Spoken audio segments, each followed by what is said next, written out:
In this video, I'm going to show you how to find friend code on Monopoly Go.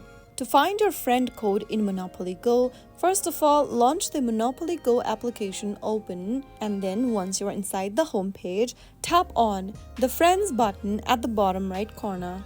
Now this will open up the Friends and Family tab where you will be able to see your friend code generated. The friend code will be generated right here on the page below the timeline button. Tap on the friend code and then your friend code will be copied in your clipboard. You can easily now share your code through other channels like messaging apps or social media. That is how you easily find your friend code in Monopoly Go.